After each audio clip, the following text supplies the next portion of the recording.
नमस्कार, welcome to career 247। मैं हूं प्रशांत धवन। नाउ इस वीडियो में आप देखोगे, ये बाय द वे बांग्लादेश का इंटरनेशनल ट्राइब्यूनल कोर्ट है। इधर आप देखोगे कैसे लोग सेलिब्रेट करना शुरू कर देंगे, वकील सेलिब्रेट करना शुरू कर देंगे जैसे ही जज बोलेंगे कि शेख हसीना को मौत की सजा सुनाई जा रही है। जी हाँ, वही Sheikh Hasina, the former prime minister of Bangladesh. Crime against humanity on another count for causing the killings at Ashulia of Sabar, killing of 6 persons. For all these 3 counts, we have decided to inflict her with only one sentence, that is sentence of death.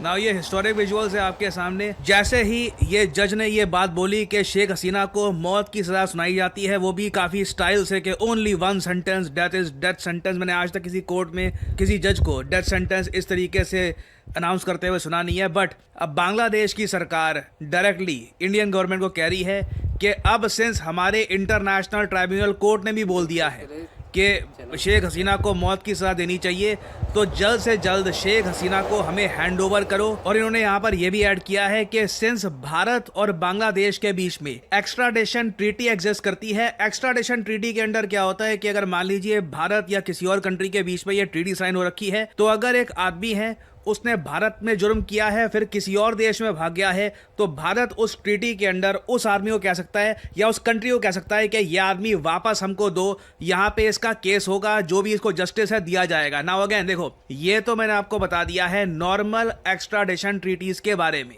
जबकि मुझे पता नहीं कि या तो बांग्लादेश की सरकार ये सब जानकर कर रही है या फिर ये लोग इंडिया के साथ रिलेशंस खराब करना चाहते हैं। बांग्लादेश की सरकार अपने लोगों को ये कहती है, देखो ये शेख हसीना को मौत की सजा सुनानी चाहिए हमको, और हम सुना भी चुके हैं। अब इंडिया शेख हसीना को बचा के रख रहा है एक्स्ट्राडिशन ट्रीटी होने के बावजूद। जबकि आप अगर ये ट्रीटी के बारे में पढ़ो, आई मीन ये पूरी की पूरी ट्रीटी एक गवर्नमेंट हैंडल में एग्जिस्ट करती है। इधर आप देख पाएंगे, treaty between the republic of India and the people's republic of Bangladesh relating to extradition. यहाँ पर साफ साफ एक आर्टिकल है, आर्टिकल 6, उसमें बड़े बड़े अक्षरों में लिखा है कि द पॉलिटिकल ऑफिस एक्सेप्शन के एक्स्ट्राडिशन रिफ्यूज की जा सकती है if the offence of which it is requested is an offence of a political character. तो यहाँ पे since Sheikh Hasina literally the former prime minister रह चुकी हैं बांग्लादेश की, तो ये तो एक पॉलिटिकल कैरेक्टर में आती है। तो इसलिए for the purpose of this treaty the following offences shall not be regarded as offences of a political character, murder, manslaughter, सारी बातें यहाँ पे लिखी हुई हैं। और रीजन इसका सिंपली यहाँ पर यही है, जब ये ट्रीटी बनाई भी गई होगी,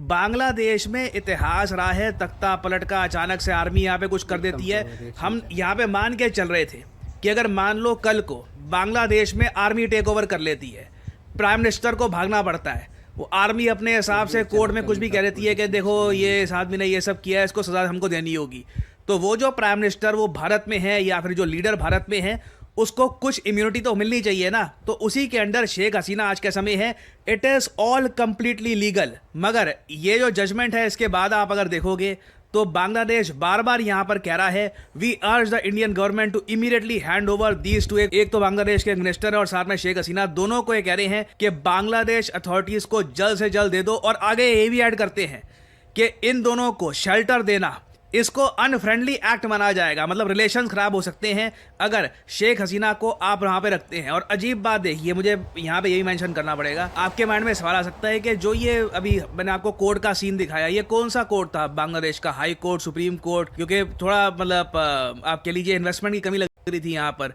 वेल, ये था एक इंटरनेशनल क्राइम्स ट्राइब्यूनल। ये साल 2009 में सेटअप किया गया था। क्यों? पाकिस्तान की जो इन्वॉल्वमेंट थी ना 1971 बांग्लादेश जेनोसाइड में, उसकी इन्वेस्टिगेशन के लिए, कि जो भी पाकिस्तान के जनरल्स थे, पाकिस्तान की आर्मी से जुड़े हुए जो लोग थे जिन्होंने बांग्लादेशियों को मारा था, उनको यहाँ पर सजा देनी थी। और अब उसी कोर्ट में हम देख रहे हैं कि शेख हसीना को क्राइम्स अगेंस्ट ह्यूमैनिटी और genocide during mass protest of अगस्त 2024, इसके बेसिस पर डेथ सेंटेंस सुना दी गई है।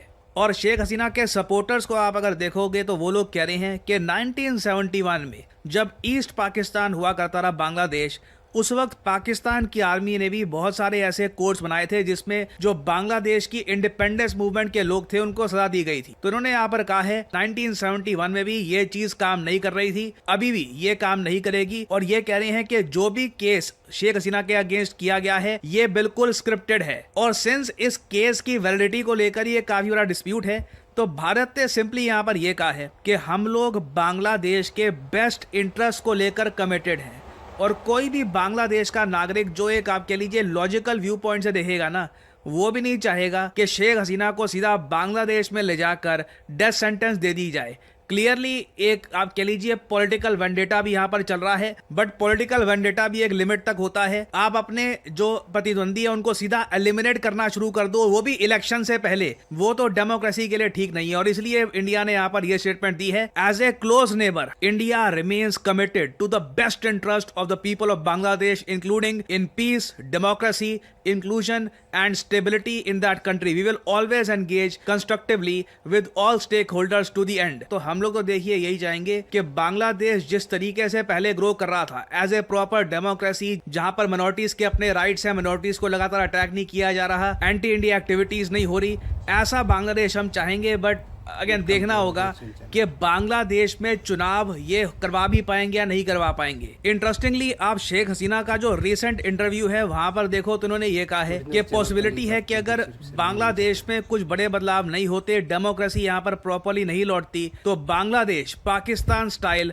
हाइब्रिड रेजिम बन सकता है। इंटरेस्टिंगली ऐसी गवर्नमेंट को यूएस का काफी सपोर्ट रहता है। आप अगर देखो तो यूएस पाकिस्तान रिलेशंस भी आज के समय बिल्कुल अपने ऑल टाइम हाई पे हैं। एक ऐसे टाइम में जब आसिम मुनीर और ये शहबाज शरीफ दोनों मिलकर अटेंड करते हैं व्हाइट हाउस की मीटिंग्स। और इंटरेस्टिंगली जब शेख हसीना से रिसेंटली पूछा गया कि क्या United states of America involve था आपको निकालने में इन बांग्लादेश, तो इसके रिस्पांस में ये इन्होंने कहा कि मेरे पास कोई डिसाइसिव एविडेंस नहीं है, ऐसा एविडेंस नहीं है कि बस मैं आपको दिखा दूं और सब कुछ प्रूव हो जाए। आगे कहती है मगर मुझे ये पता है कि अमेरिकन पॉलिटिकल सर्कल्स में मोहम्मद यूनुस को बहुत ज़्यादा एडमायर किया जाता है और प्राइमरली उनको एडमिरेशन मिलती है उनकी इकोनॉमिक अचीवमेंट्स को लेकर, और शायद इसीलिए इन लोगों ने गलती से ये भी सोच लिया कि मोहम्मद यूनुस एक बहुत अच्छे शासक भी बनेंगे। Now they have seen him place radical extremist in his cabinets. अब ये कह रही है कि सिंस अब यूएस में कई लोगों ने देखा है कि मोहम्मद यूनुस कैसी सरकार चला रहे हैं, इनके कैबिनेट में कौन कौन से लोग हैं, कई रेडिकल विचारधारा वाले लोग हैं जो बांग्लादेश के डेमोक्रेटिक इंफ्रास्ट्रक्चर को डिसमेंटल करना चाहते हैं, माइनॉरिटीज़ के अगेंस्ट अत्याचार करना चाहते हैं। अब ये कह रही हैं अब अचानक से मोहम्मद यूनुस उतने पॉपुलर नहीं है वेस्टर्न लिबरल्स में। सो देखना होगा शेख हसीना की जो ये वार्निंग है क्या ये रियलिटी में कन्वर्ट होती है, क्या सच में बांग्लादेश भी एक हाइब्रिड रजीम की तरफ बढ़ रहा है। और अगर ऐसा होता है तो इंडिया के लिए मैं बता दूं एक मैसिव सिक्योरिटी चैलेंज खड़ा हो जाएगा। सो आने वाले समय में देखिए इस टॉपिक से रिलेटेड बहुत सी अपडेट्स आएंगी, बहुत कुछ होगा, कुछ मेजर अपडेट्स आती है तो मैं आपके लिए वीडियोस बनाता रहूंगा। और यहाँ पर मैं वैसे यही मेंशन कर दूं कि मेरी जो प्रीवियस वीडियो थी बलूचिस्तान को लेकर, उसे मीर यार बलोच जो बलूच एक्टिविस्ट है उन्होंने भी रीट्वीट किया है। I would not be surprise कि अब पाकिस्तान के कई जो हैंडल्स हैं जो काफी बार इंडियन रूप लेकर कॉमेंट करते हैं हमारे वीडियोज में, वो मुझे और ज्यादा टारगेट करना स्टार्ट कर दे वेरियस फोरम्स पे, x.com पे, YouTube पे, but either way I'm not going to stop, I'll keep doing what I do। और वैसे आपको अगर रेगुलर अपडेट्स चाहिए मेरी वीडियोस की तो जो मेरा टेलीग्राम हैंडल है प्रशांत धवन सर ऑफिशियल, इसको आप ज्वाइन कर सकते हैं। इसका लिंक इस वीडियो का जो डिस्क्रिप्शन सेक्शन है वहाँ पे मैं प्रोवाइड कर दूंगा, तो यू कैन ज्वाइन दिस। यहाँ पे इंस्टेंट अपडेट्स आपको मिल जाती है और कोई और बात भी अगर मुझे आपके साथ शेयर करनी है तो यहाँ पे मैं शेयर कर सकता हूँ। ये सबसे बेस्ट तरीका है मुझसे जुड़े रहने का।